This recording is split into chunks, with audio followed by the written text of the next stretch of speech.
El veneno es una de las estrategias de defensa y ataque más potentes del reino animal. Las especies más tóxicas vencen en la guerra química. Millones de años de evolución han modelado un mundo fascinante y diverso donde habitan especies únicas. Seres que tejen complejos ecosistemas en los que la vida emerge. Soy Evelyn Segura, bióloga. Mi pasión es dar a conocer las maravillas naturales para preservarlas. Juntos descubriremos las historias más increíbles del mundo animal.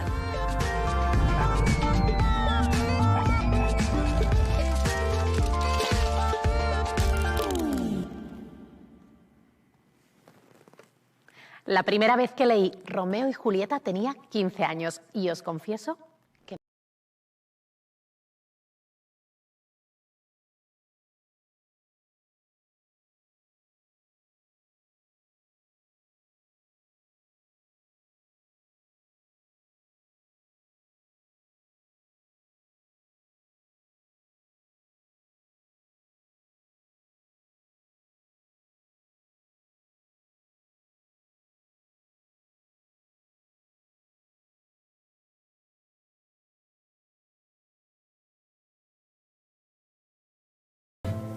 Esposo mío. Más. ¿Qué veo? ¿Qué es esto que tiene en las manos? Con veneno ha apresurado su muerte. Cruel. No me dejó ni una gota que beber.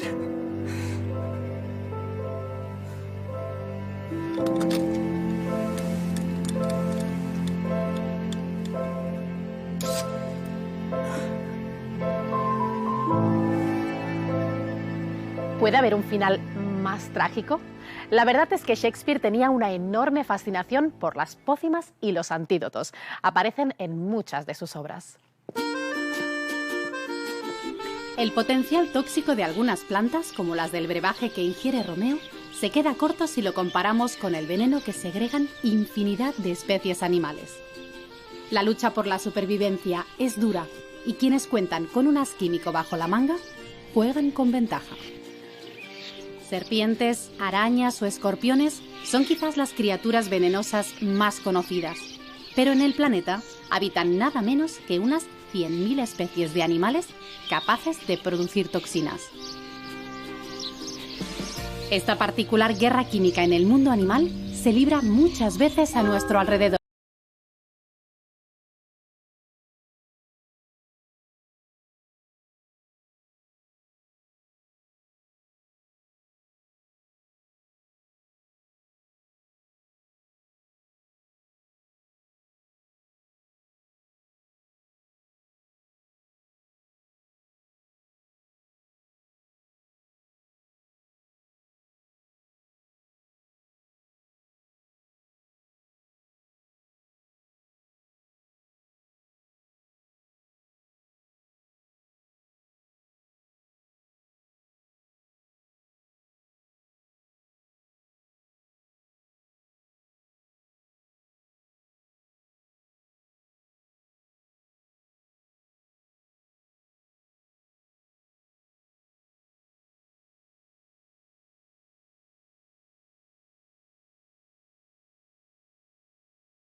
La estrategia de defensa del escorpión es muy sencilla. Captura a sus presas, insectos y otros pequeños invertebrados con las pinzas.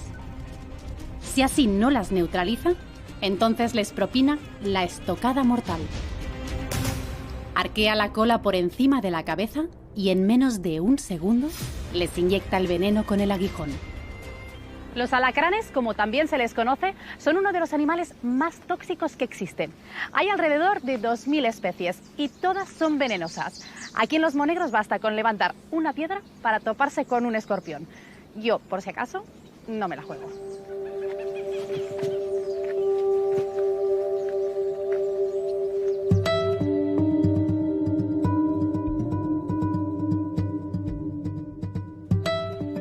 Al alacrán le supone un enorme gasto energético fabricar el veneno, ya que contiene miles de proteínas tóxicas muy difíciles de sintetizar.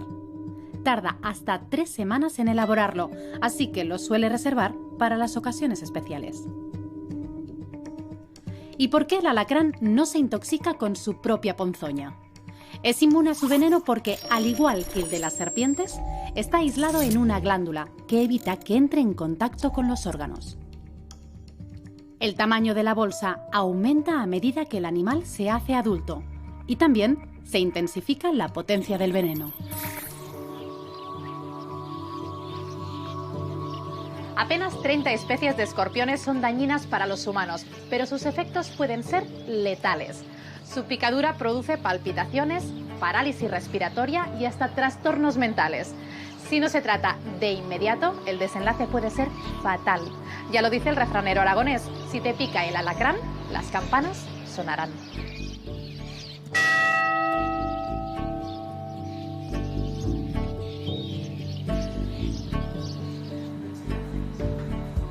Cada año fallecen hasta 5.000 personas por picadura de escorpión en el mundo. Aunque parezca contradictorio, ese mismo cóctel químico podría contribuir al tratamiento de algunos tipos de cáncer y de enfermedades neurológicas. El Institut de Recerca Biomèdica en Barcelona es uno de los pocos centros en el mundo que estudian los péptidos del veneno de escorpiones y abejas para hacer llegar fármacos al cerebro. Meritxell Teixidó es una de las investigadoras principales del estudio. Meritxell, ¿por qué los venenos tienen potencial terapéutico? Probablemente los venenos son una parte que la naturaleza ha hecho por nosotros, ¿no? Ha dado a estos animales la capacidad, que son venenosos, la capacidad de tener un compuesto, un veneno, que tiene unas habilidades de defensa de ellos y en nuestro caso lo que nos fijamos es que estos venenos son capaces de llegar al cerebro y ahí dar su toxicidad. Y esto es lo que nos atrae a nosotros para poder buscar ahí aplicaciones. ¿Y de qué están compuestos los venenos de animales? Pues los venenos son una mezcla de millares de péptidos. Los péptidos son proteínas pequeñas y que estos péptidos que encontramos en los venenos tienen dos capacidades. Una es cruzar la barrera hematoencefálica y llegar al cerebro de sus víctimas y allí mostrar toxicidad. Y es en esta capacidad de llegar al cerebro en la que nosotros nos fijábamos, pues es nuestra línea de investigación. Empezamos por los venenos, la apamina, que es un péptido que se encuentra en el veneno de abeja, y más recientemente la clorotoxina, que es un veneno de un escorpión. Entonces nosotros hicimos las mini apaminas y las mini clorotoxinas, que solo tienen esa parte de transporte. Es decir, que es la mitad, diríamos, Sí. de lo que sería el compuesto del veneno. Sí. ¿Y por qué es tan importante? ¿Es difícil llegar al cerebro? ¿Es difícil que los fármacos lleguen a actuar en el cerebro? Yo diría que es dificilísimo. ¿Vale? Es verdad que se sabe que 1 de cada 4 de nosotros durante nuestra vida necesitará el tratamiento del cerebro. Esto es porque hay un montón de enfermedades que afectan a este órgano, pues el Parkinson, Alzheimer, la esquizofrenia, y hay gente desarrollando fármacos para estas enfermedades, pero no son capaces de llegar allí por la protección que tiene el cerebro. La naturaleza ha protegido el cerebro con una barrera que se llama barrera hematoencefálica, que el mejor símil sería como una muralla medieval. Pero con esta muralla medieval que lo protege también dificulta su llegada cuando tenemos que curar. Entonces, es por eso un poco que es tan difícil. Casi de esos candidatos que gente desarrolla, el 98% no llega a curar porque no llega al cerebro. Entonces, vosotros, vuestra investigación, lo que se trata es traspasar esa barrera natural que tiene nuestro cerebro, esa protección. Nosotros lo que hemos hecho es descubrir péptidos que actúan pues, como son llaves, ¿no? Son llaves de esas puertas de la muralla y donde podremos unir el fármaco que han desarrollado alguien para una enfermedad y que lo llegaremos al cerebro. Entonces, ¿qué sucede con los tratamientos que ahora mismo se están administrando para curar o para reducir los efectos de estas enfermedades? A menudo tenemos que dar una dosis grande para que un cierto porcentaje llegue, ¿no? Y entonces esta dosis grande es la responsabilidad de algunos efectos secundarios a veces. Cuando podamos mejorar el transporte, a lo mejor podremos dar menos, porque ya pasará un buen porcentaje, y este dar menos evitará un poco esos efectos secundarios. ¿Y qué enfermedades se podrían llegar a tratar gracias a esta investigación que estáis llevando a cabo? En el fondo se podrán beneficiar aquellas enfermedades para las que haya un candidato a fármaco como prometedor, pero que le falta esa mejora del transporte. Entonces podríamos hablar de enfermedades como sean el Alzheimer o el Parkinson si tenemos identificado un fármaco, pero también toda una lista de enfermedades desde minoritarias, en que, por ejemplo, falte una proteína en el cerebro y que consigamos llegarle allí, o algunos tumores cerebrales que se tienen que mejorar la llegada de la quimio al cerebro.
Las abejas obreras de la miel, por ejemplo, sí que pierden su órgano punzante cuando atacan a personas. Nuestra piel es tan gruesa que al intentar recuperar el aguijón, pierden el final de su abdomen y con él parte de su aparato digestivo. El aguijón de las avispas, en cambio, es liso y retráctil, por eso pueden picar a sus presas varias veces. Tienen además unas potentes mandíbulas que usan para morder a sus capturas. Las avispas son omnívoras y pueden ser sociales si viven en colonias o solitarias.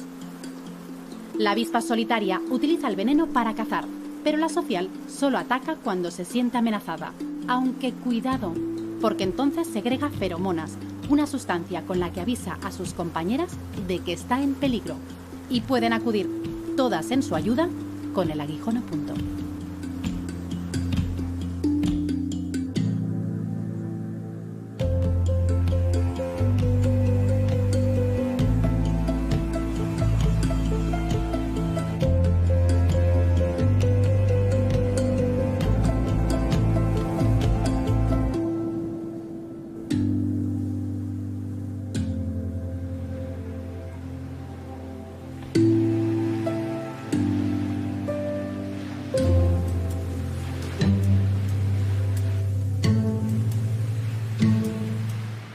Que esta quietud no os engañe. El campo de batalla más cruento en la guerra biológica animal se encuentra aquí.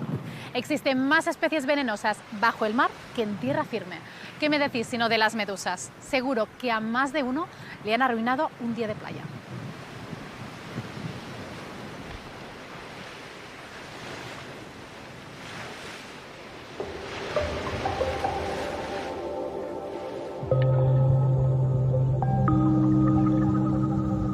Las medusas pertenecen al grupo de los nidarios, que en latín significa precisamente urticante. Su arma oculta se encuentra en los tentáculos. Concentran millones de células, los nidocitos, que contienen un diminuto filamento enrollado cargado de púas. Cuando las medusas entran en contacto con la presa, el filamento se dispara y las púas se clavan en la víctima como si fueran agujas hipodérmicas. Les descarga un veneno tan potente que en cuestión de solo segundos la presa queda totalmente anestesiada. Pero atención, porque estas células también se disparan si perciben un cambio de temperatura. Si un humano se está bañando en el mar y le ronda una medusa, le puede picar aunque no le roce. Nuestra temperatura corporal suele ser más alta que la del agua. Las células urticantes notan entonces nuestra presencia y las medusas pueden lanzar las púas venenosas. Los nidocitos son una de las armas biológicas más eficaces del reino animal. Además, las medusas pueden seguir envenenando incluso muertas, porque sus tentáculos siguen manteniendo sus reflejos varios días más. Así que mucho ojo.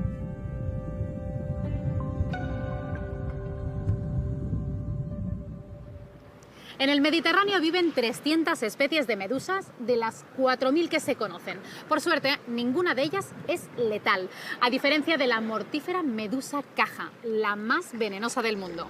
Habita aguas australianas y del sudeste asiático y contiene veneno suficiente para matar a 60 personas adultas.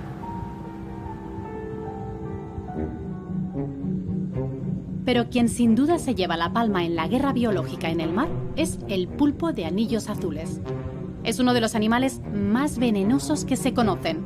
Y eso, que es tan diminuto que cabe en la palma de la mano. Pequeño, pero matón. Ahora veréis por qué. Normalmente su piel es de color arena y cuando se siente amenazado, sus anillos azules se vuelven iridiscentes.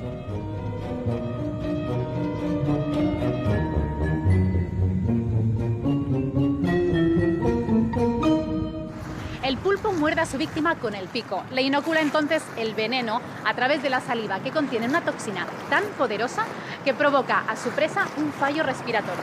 Este hipnótico animal es letal incluso para los humanos.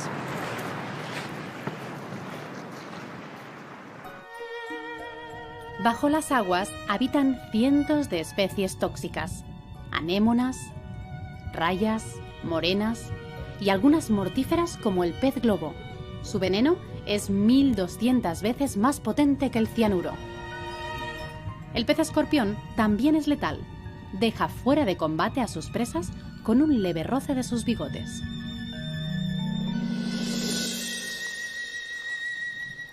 ¿Y en el cielo? ¿También se libra la guerra química animal? Lo cierto es que solo se conocen 3 especies de aves que sean venenosas y habitan en Australia y Nueva Guinea.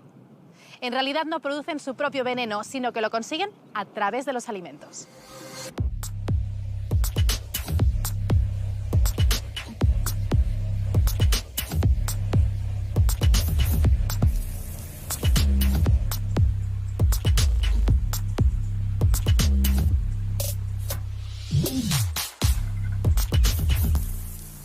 La mayoría de mamíferos tampoco recurren al veneno para cazar o defenderse, porque disponen de otras poderosas armas, como las garras o los dientes. Aunque existe un mamífero que sí que es tóxico, el ornitorrinco. Una curiosa mezcla de pato y topo procedente de Australia. Su aspecto puede resultar entrañable, pero cuidado, su ponzoña no es letal para los humanos, pero causa un dolor tan intenso que no se calma ni siquiera con morfina. Solo los machos segregan veneno. Lo inoculan a través de 2 espolones en las patas traseras. Sus víctimas suelen ser otros machos que se han cruzado en su camino y así marcan su terreno. En la época de apareamiento, aumentan la producción de toxinas precisamente para proteger su territorio de intrusos.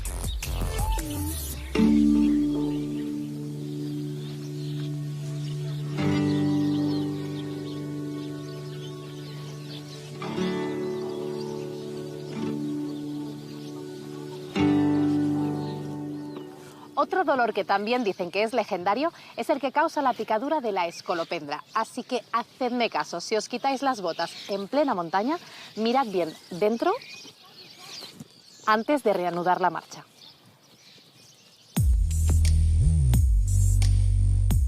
El secreto de la peligrosidad de la escolopendra, más conocida como 100 pies, está en su propia anatomía. Los apéndices que tiene al final del tronco se parecen mucho a las antenas de la cabeza. Y no es casualidad. El animal se mueve muy rápido, los depredadores se confunden y muerden las antenas en vez de la cola. Entonces reciben una picadura tan dolorosa como paralizante.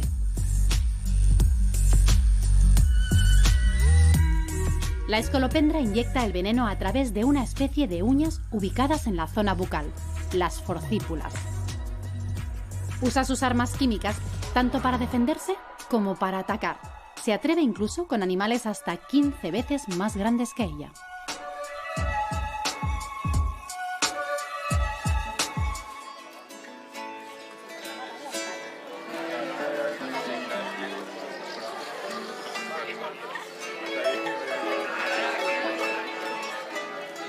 La jota es el género musical más popular de Aragón y también es la banda sonora de un curioso rito que practicaban hasta no hace mucho los habitantes de las zonas más áridas de esta región.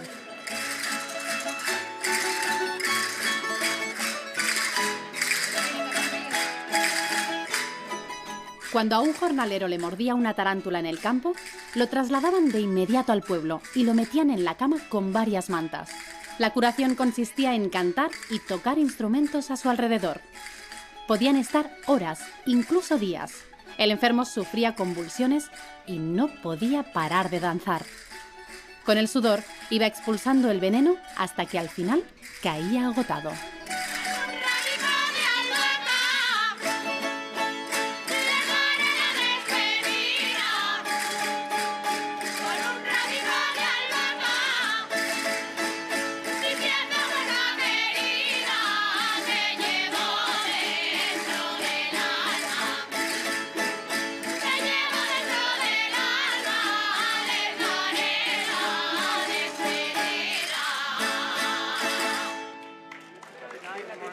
Es la famosa tarantela o baile de la tarántula, una especie de jota a ritmo acelerado.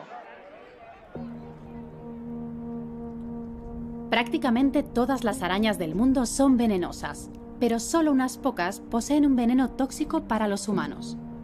La que tiene peor reputación es la viuda negra, y vive más cerca de lo que pensamos, aquí, en Los Monegros. Esta araña tiene un comportamiento solitario. De hecho, solo se relaciona durante la cópula. Eso sí, al final del acto, devora a su pareja. De ahí su nombre. Para alimentarse, clava los colmillos en la presa y la paraliza con el veneno.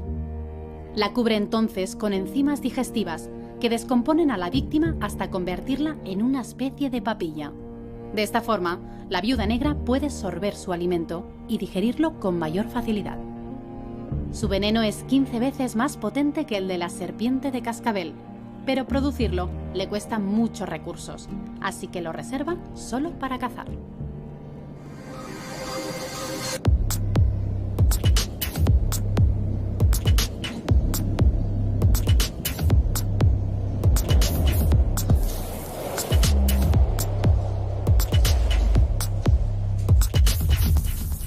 Y hablando de serpientes, en la guerra de Vietnam se hizo famosa la leyenda de la serpiente dos pasos. Decían que si este reptil mordía a un soldado, solo podría dar 2 pasos antes de caer muerto. Las fuerzas norteamericanas se inventaron esta historia para mantener a sus reclutas en alerta. Mucho más cercana y sobre todo real es la víbora áspid, la serpiente más ponzoñosa de la península ibérica. Produce el veneno en unas glándulas situadas encima de la mandíbula superior. Están conectadas a 2 colmillos huecos que inyectan las toxinas durante la mordedura. Sus picaduras son muy profundas y rápidas. Inyecta el veneno en unas décimas de segundo. El áspid abre la boca hasta 180 grados como si fuera una bisagra. Después de inocular el veneno a sus presas, cierra las mandíbulas y repliega los colmillos. Su ponzoña se compone sobre todo de proteínas. A algunas presas les afecta el sistema nervioso, a otras les daña la sangre o los tejidos, pero no las mata de inmediato. Así que se las come vivas. Las inmoviliza y utiliza enzimas para digerirlas, igual que las arañas. Estas enzimas, además, evitan que las toxinas afecten a las células de la víbora. Por eso, es inmune a su propia ponzoña.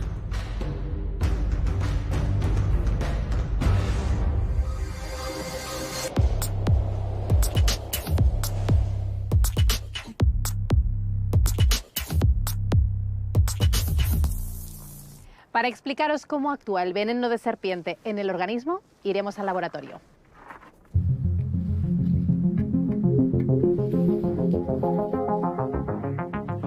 La víbora áspid produce un tipo de veneno que libera toxinas en el cerebro o en las células de su víctima. Una de esas toxinas es la catalasa, una enzima que afecta al sistema nervioso central y provoca un dolor terrible. En grandes dosis puede incluso paralizar el corazón o los pulmones de una persona y provocarle la muerte. La catalasa también se encuentra en las células de nuestro organismo, pero en una concentración mucho menor que no resulta tóxica, al contrario. Su función principal es protegernos de microorganismos que pueden ser dañinos para nuestra salud, como los virus o las bacterias. Esta proteína descompone en agua y oxígeno el peróxido de hidrógeno, lo que comúnmente llamamos agua oxigenada. Aquí tenemos sangre y le vamos a echar unas gotas de agua oxigenada.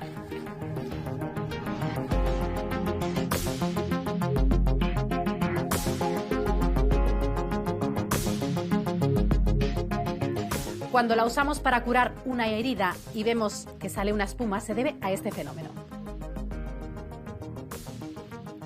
Ahora vamos a verlo de una forma mucho más exagerada.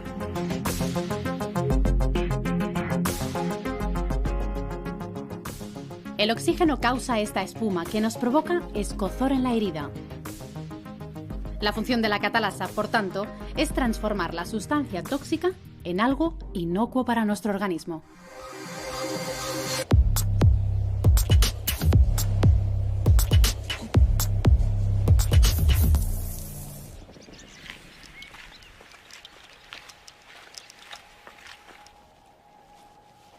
Veneno. Su sola mención ya nos produce escalofríos. Lo cierto es que en el reino animal esta sustancia es una estrategia de caza y de defensa muy valiosa para la supervivencia de las especies. Además, la mayoría de animales tóxicos no despliegan su arsenal químico a la primera ocasión. Producirlo les conlleva un enorme gasto energético. Por eso, no lo desperdician. Perdamos el miedo a estas especies y, sobre todo, respetémoslas si nuestros caminos se cruzan. Al fin y al cabo, el animal más tóxico somos nosotros, los humanos.